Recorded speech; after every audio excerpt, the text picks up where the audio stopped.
আজকে আমরা এই পানিতে জাল পাচ্ছি। তো দেখেন সব পুঁটি মাছ, পুঁটি মাছ এই দেখেন সব পুঁটি ধরে আছে, সব দেশি পুঁটি। এখন লড়াচড়া করে, এখন লড়াচড়া করে সব পুঁটি। মনে হয় ইলিশের বাচ্চা।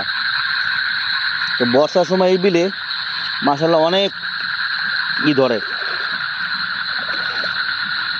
অনেক পুঁটি মাছ পাওয়া যায়। আর এই গ্রামের মানুষ বেশি পুঁটি খায়ও না, কারণ ইসের মাছ তো, এই মাছের দেশের মানুষ তো, এই জন্য।